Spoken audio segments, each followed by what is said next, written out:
Hi guys, today we are talking about hoverflies. These animals may look like wasps, but they are harmless. These guys make use of Bayesian mimicry to escape predators.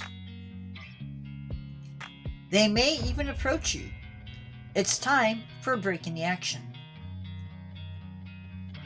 There are 6,000 species of hoverflies found on every continent except Antarctica. Now, these organisms are completely harmless to us, and they are in the family Seriphidae.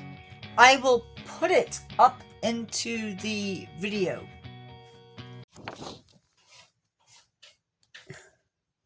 Time for a quick pause in the action. Just a quick reminder for you to subscribe if you haven't.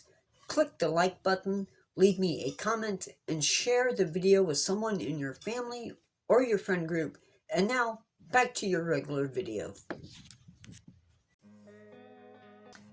These animals are in fact flies, and like I said earlier, they make use of Bayesian mimicry. And if you can't tell,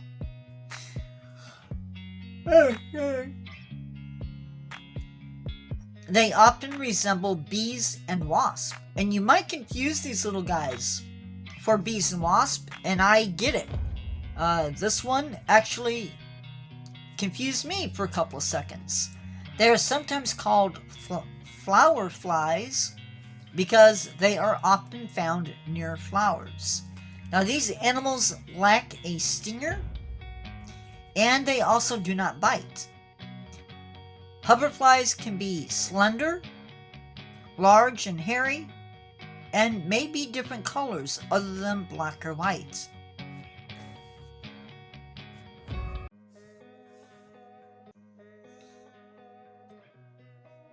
Hoverflies' larvae are predatory and feed on aphids as well as other soft-bodied insects.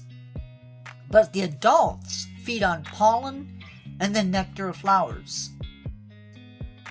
They are called hoverflies because this insect is able to hover in midair. Now, different genuses of this species have different appearances. Males have eyes that are joined at the top of the head.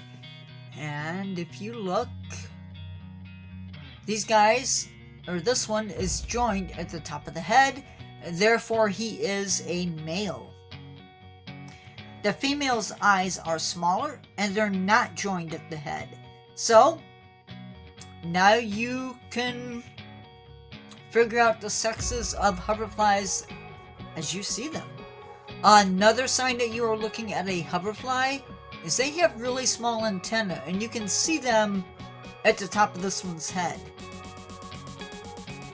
Hoverflies are also different from bees and wasps, and that they only have one set of wings. Believe it or not, these guys can fly at 24 miles per hour. Now, if attacked, this animal may actually imitate the sounds of a wasp or bee. Sadly, they only live for about a month. They are broken up into different stages as far as their life goes. They go from an egg to a larva to a pupa and then the adult stage. Mating for hoverflies can actually take place in flight or in a resting position. The maggot or larva will spend a week feeding on aphids or other insects, and then it will drop off the plant.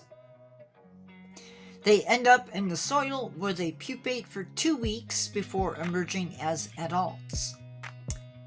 Hoverflies are an important part of the ecosystem because the adults actually help pollinate plants, while the larvae feed on aphids and other soft-bodied insects that might be pests. And that is a little bit about this group of insects. See you in the next one.